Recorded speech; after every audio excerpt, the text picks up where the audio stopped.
الحمد لله رب العالمين والعاقبة للمتقين ولا عدوان إلا على الظالمين.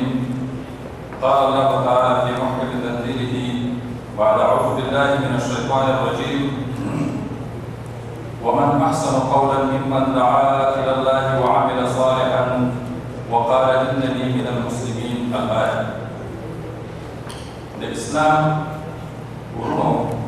مخكر دينا في اجتماع عن فيه وشو زد الجبال دعوة سنتر المشايخ والأخوانا رابين من المنور نتا خرق لسوية الله تعالى الأستاذ ورتك الدين تكون دبارا ورثة قيامت كي تحسنات وتترك حساب الإسلام الجبال دعوة سنتر كي الكشتوج دعوة دعوتي إسلامي تربيتي اجتماع كي دوكي جديد شروع کی بعد اشتم تاریخ محرم نمیشته صورت سوق اشتم کار موافقت دیماش نمیشته نمسم تاریخ 2000 کامسا محترم الاسلام دی دعوتی اجتماع جديد مشهور علماء دعوت بشوي من جملة دي علماءنا يو فضيلة الشيخ أبو صلاح محمد هشام سيد المدينة المنورة أو فضيلة الشيخ أبو طيب محمد نعيم صاحب دخائلنا دلالتنا وارم جدويتا أجر عظيم وقتي جزمون دعوة الحكومة أو السفر بالمشكلات برداشت محترم دا بروجرام كود دري نشست لي أول نشست ما ذكرت من درسنا لما خان قبله بديك محترم الشيخ أبو طيب صاحب بيان كبير دوين نشست محترم الشيخ أبو صلاح صاحب لما حسن أزام كل بيان كبير أو بيان درين نشست له باقي كما ثقافي مسابقات جواشي وإن شاء الله العزيز داخلنا تعيشوا بيني أو بزمن ديك مختصر أو إجمالي وقت عام ودكتور كي جاسرة مع سؤالي إن شاء الله العزيز دا مشاهد وداخلنا جوابنا المحترم البروجرام أولاني مسكي زاد فضيلة الشيخ محترم أبو طيب محمد نعيم سيدنا لكم جدي بختار موضوع البيان بي زمون فاردتا موضوع الشهدة الوسيلة الشرعية على بزد ديتا تعتبر في بختار موضوع القرآن والسنة تفسير بيان بي أو من التصل جماعة بزد دعمان قولوا تعتبر بي محترم فضيلة الشيخ أبو طيب.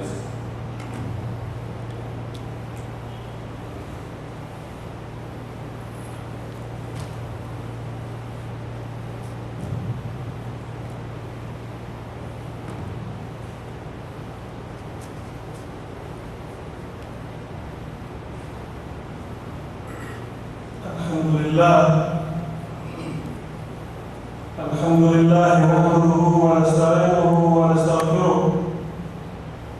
ونؤمن به ونتوكل عليه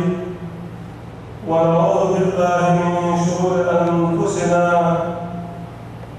ومن سيئات أعمالنا من يهده الله فلا مضل له ومن يضلله فلا هادي له وأشهد أن لا إله إلا الله وحده لا شريك له وأشهد أن محمدًا عبده ورسوله أما بعد فإن خير الحديث كتاب الله وخير الهدي هدي محمد صلى الله عليه وسلم وشر الأمور محدثاتها وكل محدثة بدعة وكل بدعة ضلالة وكل ضلالة في النار. أما بعد فأعوذ بالله من الشيطان الرجيم. يا أيها الذين آمنوا اتقوا الله حق تقاته ولا تموتن إلا وأنتم مسلمون. يا أيها الذين آمنوا اتقوا الله وابتغوا إليه الوسيلة وجاهدوا في سبيله لعلكم تفلحون.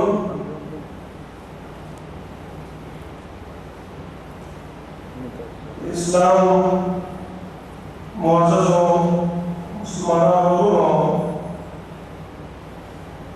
ظاهر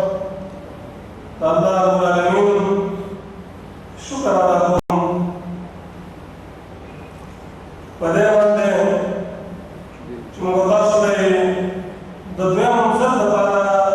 توفیق راکړو د ملاقاتو او د یو بل سره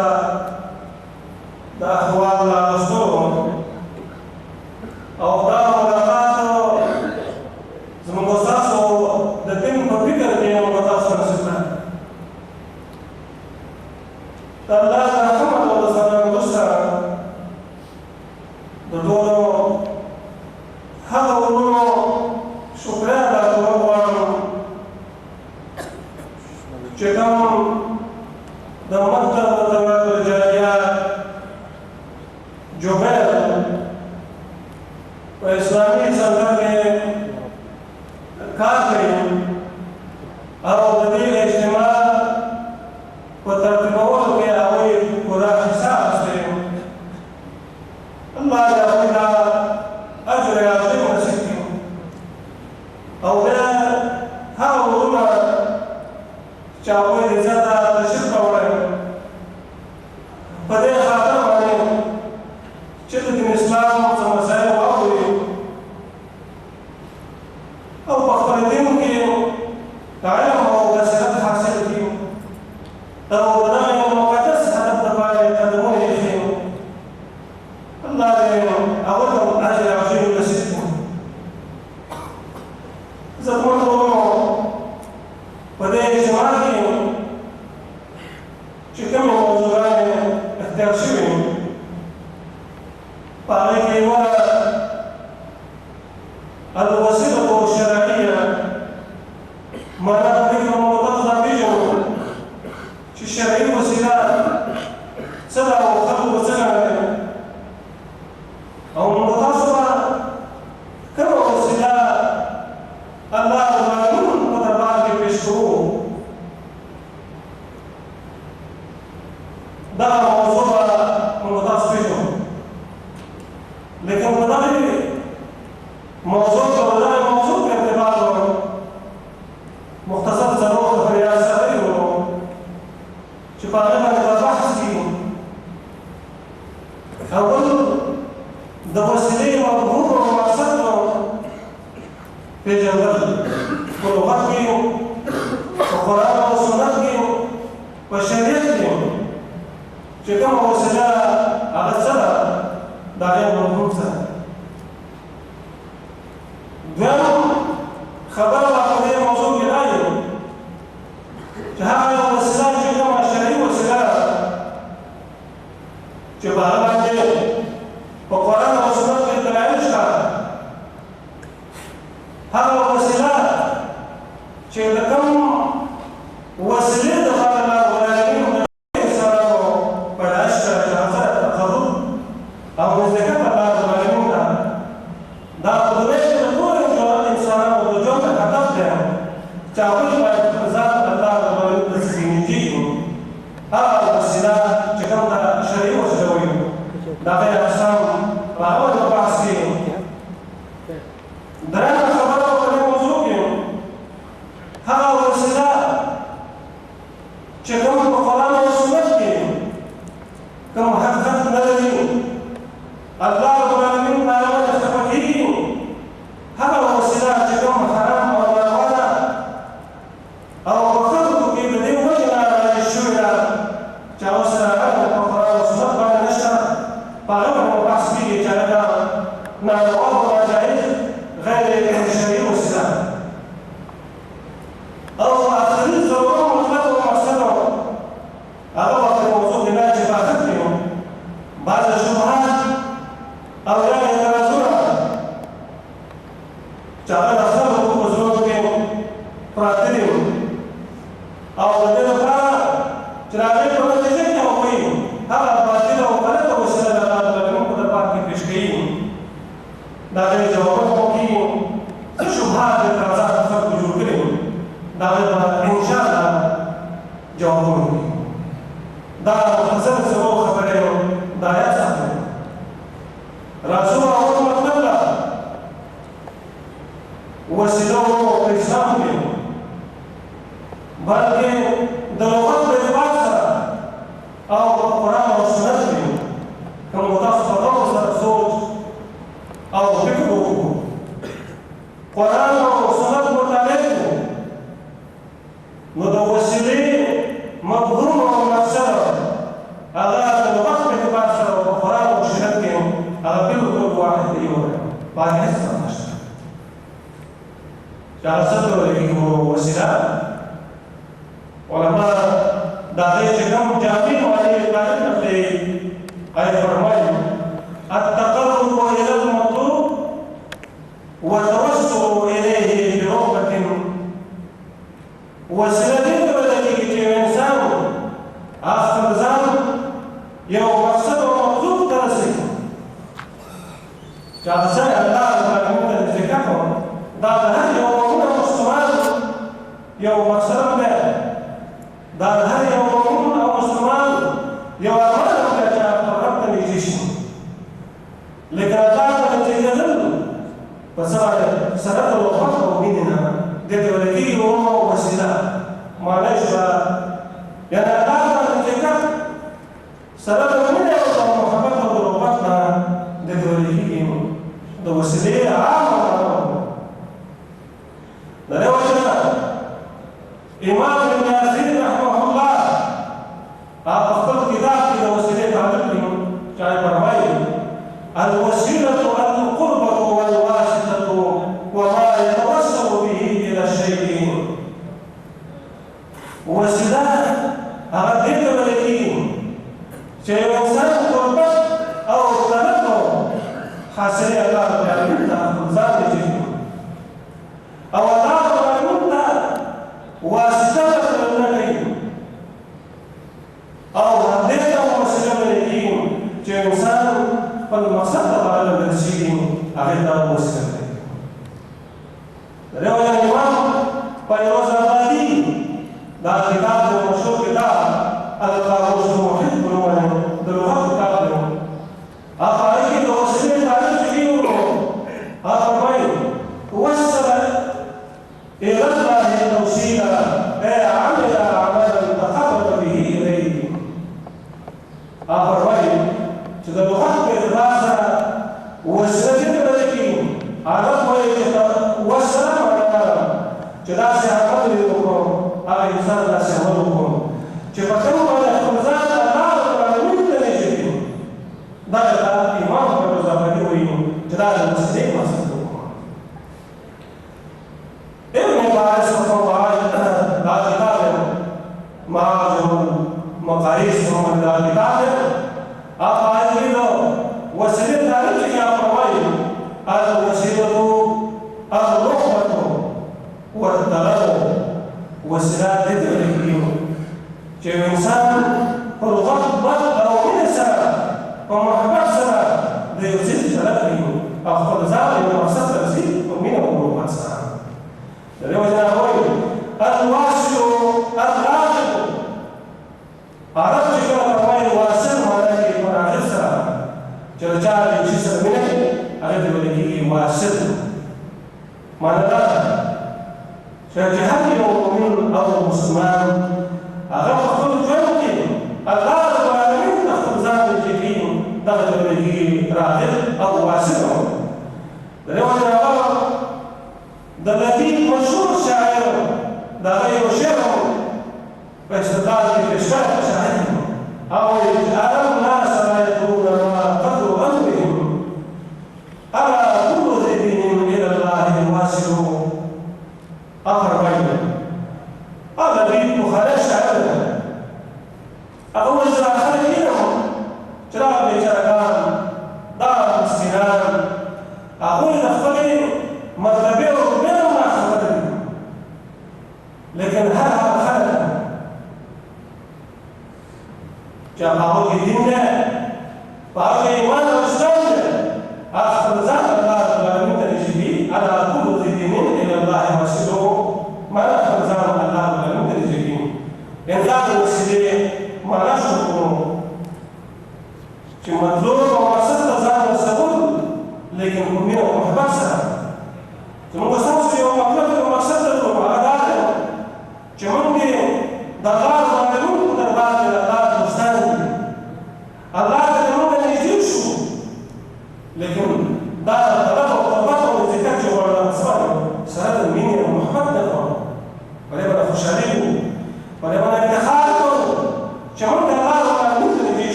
هغه اوچت مقام لديه مقام محموده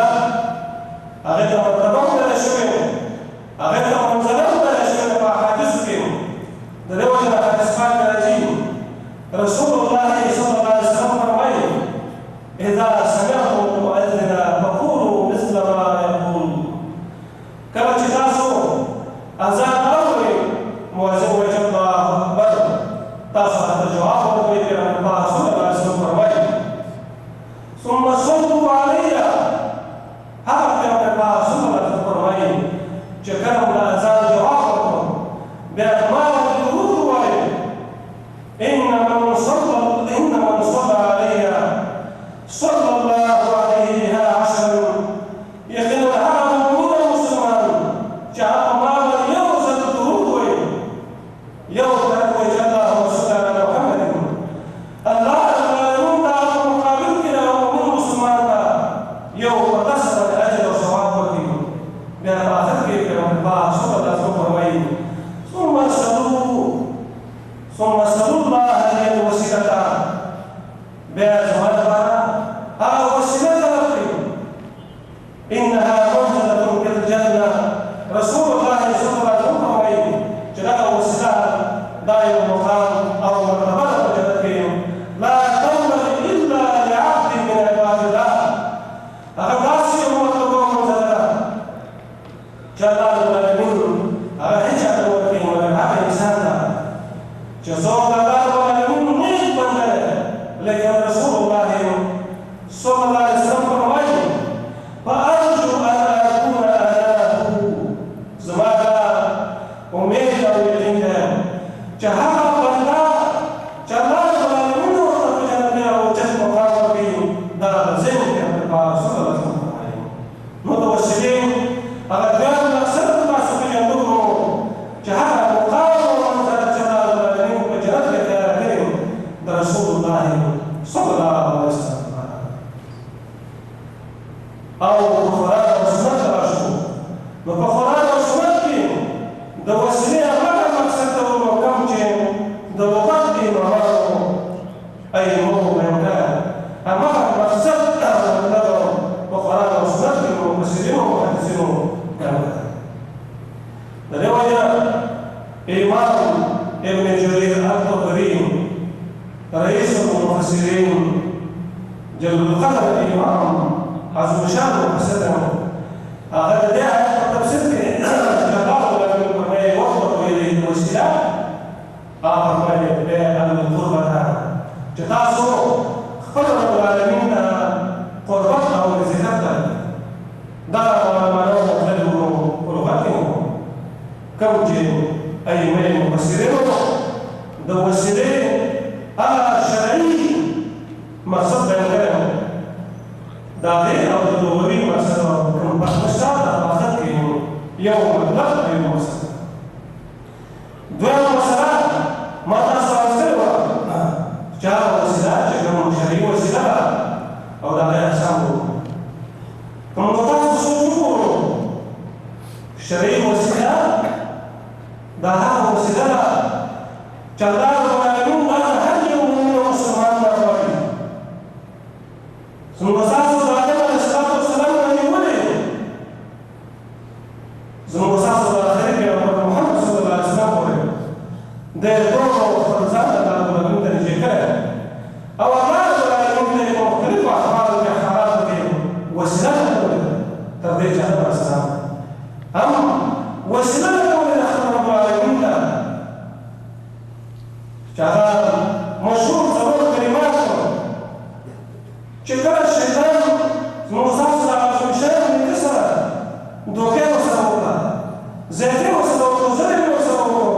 او دروغ ته قسمونه وکړه او دا له موږ کې دا خطا وشوه دا الله الهام او ابتلاء چې هغه د دې په څو اصول سره راځو نو چې دا وکړو هغه خبر العالمین وسره وکړه ربنا ظلمنا انفسنا وإن لم تغفر لنا أغزونا أخبارهم سورة آياتك الأخبارات يا رب كنت خاصة وزيتيو وقل زعما المسلم رب تتمنى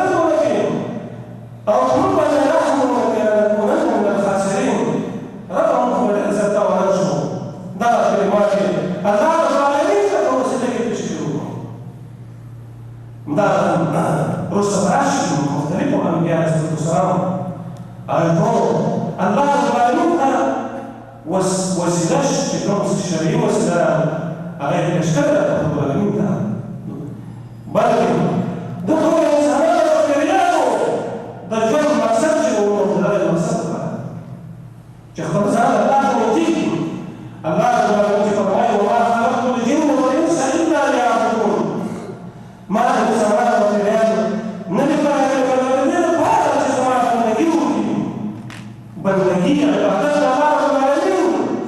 دائما الشريف والسداد يقول عليه ومنه السماوات والأرض ذات الجهية ومالوش الشريف والسداد دائما ومنه الجن مع السلسل ده يقولون هذا أطوار أو هذا الإشعار جريدة خلق أسوين يعني تسخرت الأشتري وسلامهم أمامهم بجانبها تشبهات واجب زهدهم الكل معدلة أمه ده شريف وسلام إنكار كتصور هذا السم شريف وسلام إنكارين ده غير نتيجة سلام وكفر شيء ذكر وسلام شريف إيمان الله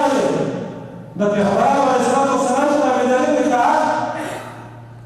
أمدار الله القرآن عليه الله المتاسع لمنظور الفلسطيني ده كله قربته وجنة وسعيده كصوب ده ما مقدرش إيمان ما مقدرش قرآن ما مقدرش كمرات ما مقدرش نقرأ بإيمان ما مقدرش ده المقصد زين كيلو تشريع وسلاح ده المؤمن الجنة المقصد شو ده اللي وجه الله رب العالمين عم نقاش أقول كتاب التبليغ والتعليم ومختلف عن دراسة جتاع سماعة برزانيين تاسو ماذا أهم وسيلة ونجم لكن هذا الشريك وسيلة فهذه بهترين وسيلة الإنسان دقائق العلوم فنبات إلى سجدنا لديهم الله قد حكمك وقال لكم ادعوني أستجب لكم إن الذين يستكبرون عن عبادتي سيدخلون جهنم داخرين الله فرمائنا جستاسو رب فرمائنا استاسو إله فرمائنا فرمائنا جتاسو دواء فرمائنا وتدواء فرمائنا لا ستكتب ما فرمائنا فريان فرمائنا زكا فرمائنا الله فرمائنا خشاريك دواء فرمائنا دواء فرمائنا دار الشريف والسداد لو أن الله يحكم جتاسو ما تصفحت وما تمارين إن الذين يستكبرون عن عبادتي سيدخلون جهنم داخرين يقين الله خير جاءت دواء في غير منفذ أو خرزان فيه الإثبات العدل على الأربعين جلاء فرص التمكن جهنم فجاءتهم جهنم داخلين الزديد الله المطاف نزول الجامعة الشيخ وسلم المبشر أمدارا سورة البقرة جماعة العالمين فرمائي وإذا سألك عبادي عني فإني قريب الله تعالى فرمائي جاء النبي صلى الله عليه وسلم جاء السنة زمان الكلام وقوسكي زمان القريب كتبوسنا وفي جلال نوتور تداس إني قريب يقين تذكرهم لكبر واتباع الأسرار واتباع الأسرار واتباع الأسرار الله لا يمكن الرجال لو مسلمين قال يجعلون ولا يفعل إليهم من حبل وريدا الله ما يجعلون ولا يفعل بالرجال من بعد الشكر جدارات ولا مسلم ولا تأثر لا لا يمكن أن يزال شديد أو دعوة مقصدنا لجلالك وتواصلك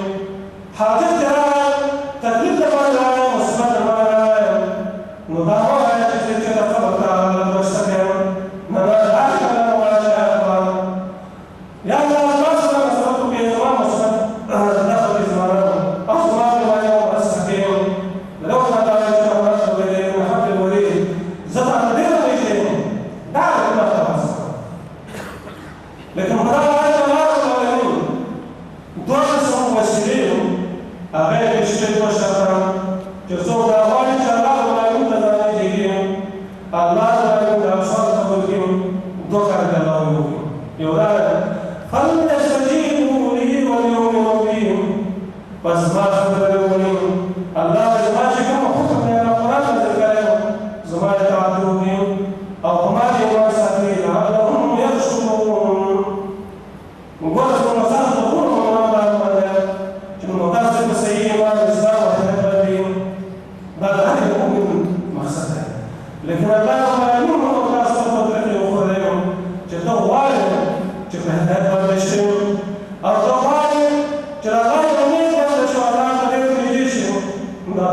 غسل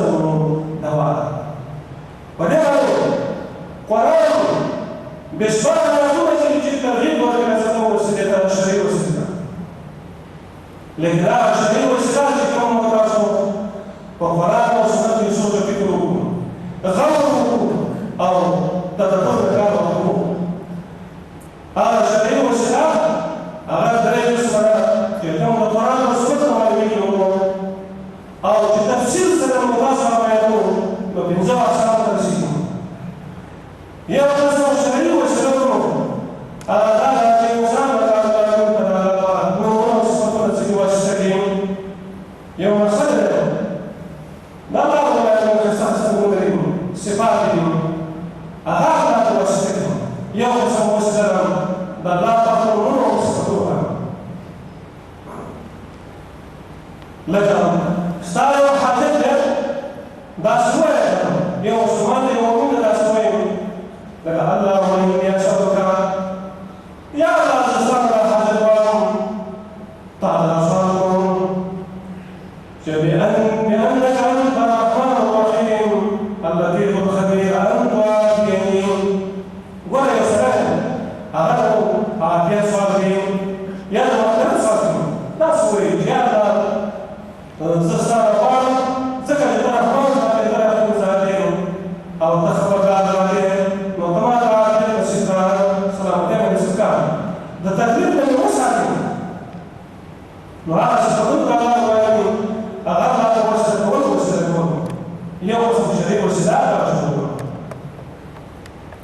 أو بريوة الشريك قرآن المشترك أو رسول الله صلى الله عليه وسلم وسنته المشتركة حديث الإشتراك الله لا يكون فرميه ولله الأسماء الحسنى ضربنا فاستحسنون إلى الربعين كذلك فاستحسنون الإسماء فالوضوء بها وتعشق الله تواصل على البدين وأن هو يسمى الله ويمد وسلك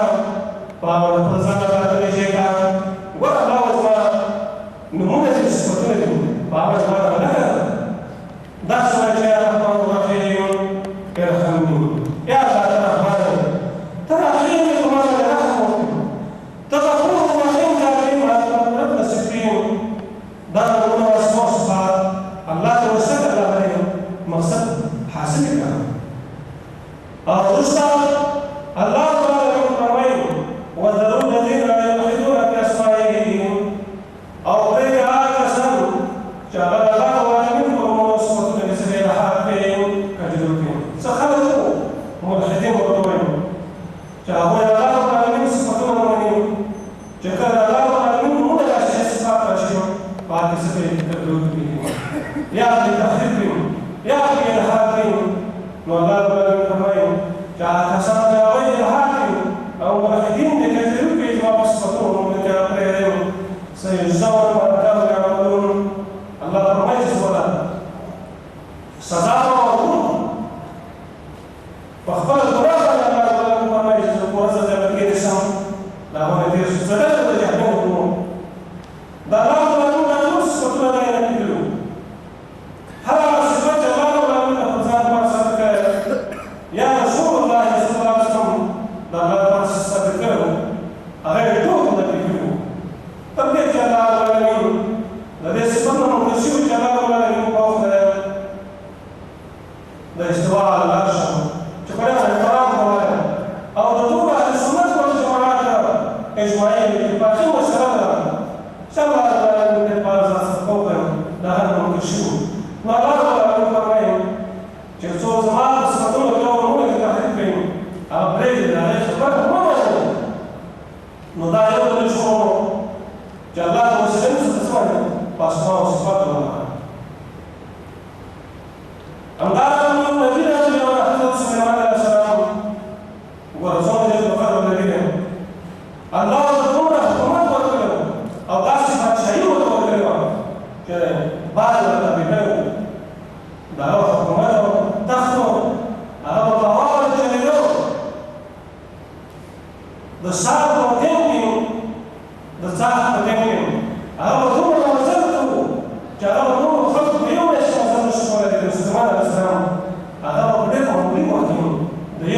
مسألة بتساعد فيهم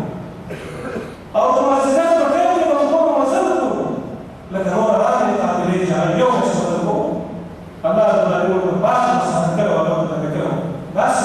زبطت حكومتهم نحن نتصل لدينا تعجبهم جيران وسعيدين جازون بهم وطبعا الكفار صورة لنا حتى السجين وضربوا جسمهم كامل السجين وضع سجين كمان الذي يقولون كما نضع سفرهم عليكم الله العالمين جيهم حكومة سليمان الإسلام وكلهم آسم واسبطهم حكومة الحمد ونشكر بعد ما نستكلم القرآن الله تعالى كله الجنان كريان جواب الله تعالى كله ضعيفون الإله أسمعون دقيم بخدمتك دكتور وكان عليك ده حكومتكم لكن هذا الخدمة لا تنقض مكانه لكن هذا لا يكون توسل نجيم فصار لا تنجي فيك ده ما ده صباح كاملكم جهاد النتيجة مختلفة وسمعونكم ومختلفة كانوا نصرا وسلين وكذا لما المسلمين سوف بارك الله تعالى كائن هذا وسلين سياسة وسلين أربعين أربعين زمان أو زياني ما تتعرف على توقيف على وسلم أنا أشهد أن والدي ووالدي ووالدي ما تدري توقيف عليهم أو ما تأخذ عليهم إذا استعملوا نقول شكرا عليهم هذا المجتمع عليهم حكومتنا عليهم أو تكون مخالف سواء عليهم بعد ما تبين لكم لمدلهم نضم على توقيف عليهم إذا استعملوا نقول شكرا عليهم وهذا سنة لازم أن يجعل نمط وكيوان شكرا الله متصل على ذلك فقالوا كانوا مسلمين ولا غير غير ذلك ده مش كده نلاقي واحد منهم متواصل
Zahu tadi, kes pahlawan kita, kita tidak ada masalah. زه ورشم لکه هغه وایي دا کله چې هغه ورشي او په یو روایت کې راځي چې هغه بچي وو د ډېرو ورځې راڅخه د ده په خوب کې راغلی ده شوشله شوي وو هغه شوکه وه د دې لپاره چې اورباغ ته ورکوي هغه یې جوړې کړي وروح کې چې اورباغ ته ورکوي لیکن اورباغ مسؤلي نه کوي او دا هم وایي چې د ده بچي دې شروع لوستي وو او په داسې حال کې چې اورباغ یې ونیول شوي وو دا خو نه خبره کوي نیک انسان و د الله یې ونیول راوړل نو هغه د خپل ځای یو قصې بیان کړي چې زه ورسره لاړ شم که چېرته مو اورباغ ته خوبه لري نو هم تکلیف ورته شوي دا مې ونه وایي چې اورباغ ته تکلیف ورکوم چې د خوبه رابیدا کړم که مو تاسو نه که ډېر احسان سره کولی هله پاڅېد او زوګام یې کولی دروازې ته تګ کولی مړه مړه د شوګۍ وکړه پاسې کې مه څومره مو احسان کولی لیکن هغه نیک انسان راته وایي چې ما لوښه مې کول شروع تر دې او تکلیف ورته وکړم تر دې پورې سهار شو او هغه بچي ماشومان هغه ورته خوب کې راغلي چغې ورته ویلې چې موږ ونیو موږ ښکاره کړو لیکن هغه وایي ته څوک چې یو وخت چې موږ ماته راغله هغه شپه ورکوي د هغه د وروسته بیا خوب وروسته شپه ورکوي نو هغه معلوم هغه خلاص شو چې کوي چې هغه که دا مثال دی دا پراګه ده نو مشکل حل کوي ورنیک عمل کوي او بعضې احسان کوي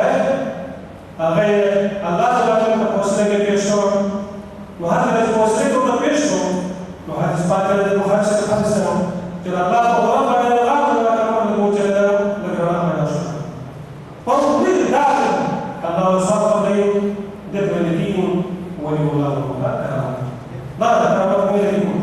چې کله صالح الله وصف کوي لیکن بیا هغه څه راوړل نشي الله تعالی څه چا پیدا شو څو امید پیدا شو چې جانو لیکن بیا ورته نشي ګر مقصد کې فرمایي چې هغه الله سبحانه وتعالى چې قرآن نه ساتلو دا الله دې او فرمایي خپل ځان یې مخاطب ذکر کړي او فرمایي چې قرآن کاکا ورته تربوي و دا سره ګر مې محمد راشي او فرمایي چې په مخ د مکه باندې دوه مینه چې ما راغی د درو سره دوه مینه دې چاسته او فرمایي چې دې درته ما راغله مطابق و د بدکارۍ لیکن هغه چې نیک جناب الله دې موږ دا خبره ده هغه فرمایي چې زه تاسو څخه یو کار راغلی دا سره دې ما یو کار د سره دې ما راغلی چې تاسو په څیر ختم شوی هغه چې زمانه ترجوی مضمون سره سره وکړه باید فرمایي چې ما یو څو شل دیناره یو څو شل اشرفۍ دا ورته لیکن شرط مې پکې وکړم چې ته زما حاجت ولګوې بدکارۍ نه دی نو حدیث سره بیا سره فرمایي چې تر دې حده هم ورسېدو چې زه په ګناه باندې ظاهره شم او دا مې کولی شو چې بدکارۍ مې کړې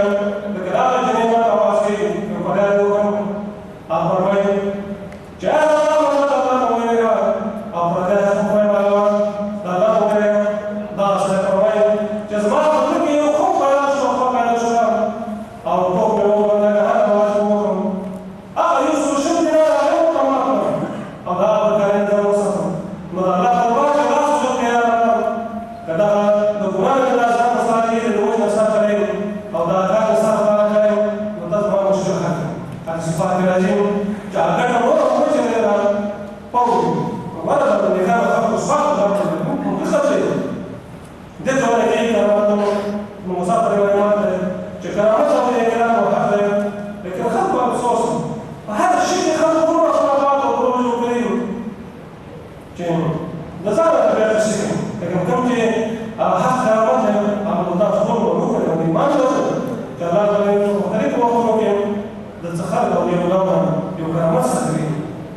شيء واحد عشان بس ممكن نلاقيه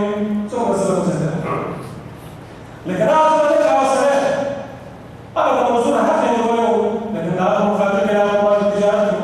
أو ديون ولا المزرين ولا كاو دينار وشبيه الرجول اليوم نتعرف اليوم مثلا وسيلة شريعة وتصوير جينيما أو عمل صالح يشتغل وسيلة ولا أخذوا نيك عملية بيش وسيلة الله وحده بقى هذا زمان زمان ثلاثة القرن يا البابا والمولى أو يا البابا والمولى يا بابا زمان اليوم أو زود من الناس اليوم أو تسمع الله صالح وصالح وستشهد زاد جدا لكن الشريف والسلام تصور الله الشريف والسلام جفر نيك عمل وسيلة الله حاجة تريد دريم كسر وسيلة الشريف والعالم شوف أنت مخيط معي الله من وحدة الله تسكو وسيلة وسيلة أو بدي من دليل يونجينا من جهة حسب موسى السلام شهر الله العالمين أنجزام أنجزام من المستوى روم الله العالمين ده كشطب عليه اليوم خايش الله وكذا في مسألة السلام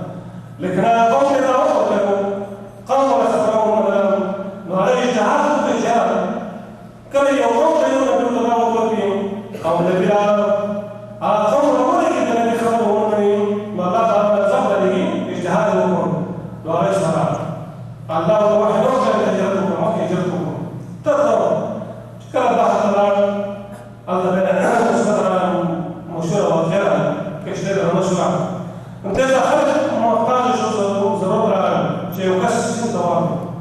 اذا كبوش الجلال يقول في دار زاد يوم استكشف هذا في مسألة سلام جاكاي خسرنا واجب دوكر المسلسل في مسألة سلام على الوقت تقريبا نتيجة في مسألة سلام كوشو جاء ما تقول رفض إجازات هذا الوقت لازم أخرى نقوش الجهاد له زمان وخيصة تاوشنا والله بلا لا بتجيهم ترى كل فوائد كم يتوقعون تداووا غيره خراب الديوان والله تطمئن فيهم ده تجرب حالهم والله بلا تبارك فيهم الله توصل وسيلة بيشين وسيلة انتصار النسيم ما تسمح خبر الله وصل خبر توازن يا مولد توازن ده الله بلا منه واحد ولا بيشين رجوع توصل بيجي جواب وظنون إذا مغادرا ظنون رايك ظنون الشاهد مي ورايك كفى أغرايك كل شهر أخذ قوم على المنزل في أجل الوسوم قوم تدعوه ما يدعوكم دعوة الله لكن لا يخبرون الله وصشوا قوم لنعوش وظن أن النظر عليه لدعا خير شو ليوسى السلام جمال بطمان نفسنا له داخلكم مضار فلا لا بظلمات لا اله الا انت سبحانك اني كنت من الظالمين دخل وربنا فربنا واستفشام جاء تسمع مشير حقي ما تدري تبرس دريم دمي بخير كي تسمعش وكم بجد كروتين مرابطه يا شباب وسيله بسمه كشين وسيله التوحيد لا وسيله توحيد كشين وتعالى هذا هو الشيء الله لا اله الا انت يا رسول مسواب بس مشترك بالمعبود لا تشتغل نزجع تواصل ابو جامع جمال النجاه جترى النجاه يا رب رزق ولا تشتغل نزجع تواصل اواز الا ان الذي يا رب جترى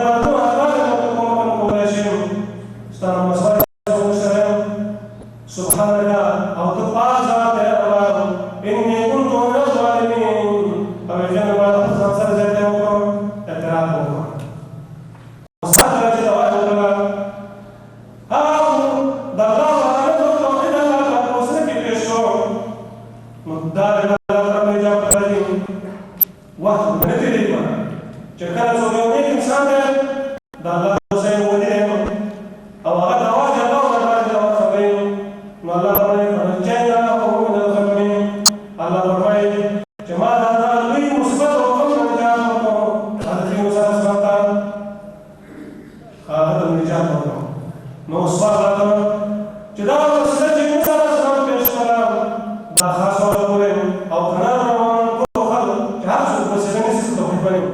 الله سره کومک کوي. نو قرآن فرمایي نه دغه وسیله دا حضرت یونس علیه السلام پورې خاص نه ده. وکذلک ننجي المؤمنین. الله فرمایي چې همداسې موږ ټولو مؤمنانو ته څه ورکوو؟ نجات ورکوو چې د یونس علیه السلام په شان وسیله ونیسي، توحید او وحدانیت پیش کړي. نو الله فرمایي چې زه به چې په هر قسم مقام او مثبت کې اخته یم، زه به د هغه لرې کوم. ګوره دا درېیم قسم شرعي وسیله چې هغه څه باندې په توحید باندې.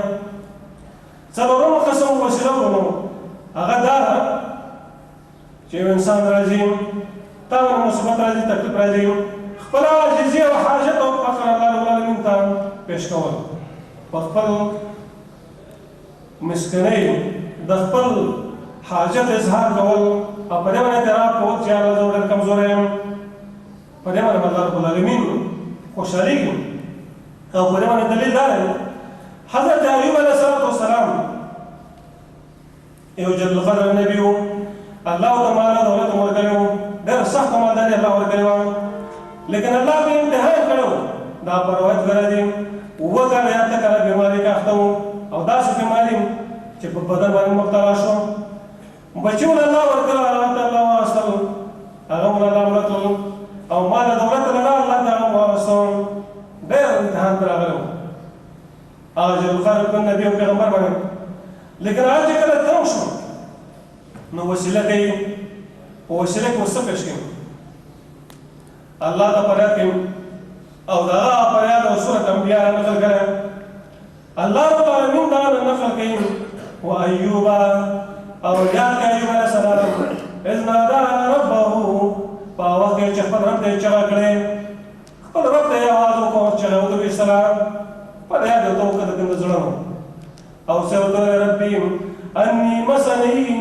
ای رب ما ته رسېدلی یم، مسنی الضر، ما ته ډېر لوی تکلیف رسېدلی، ډېر لوی مصیبت رسېدلی یم. وانت ارحم الراحمین، او ته ډېر مهربان ذات یې، نو ته خو باندې مهربانه شې.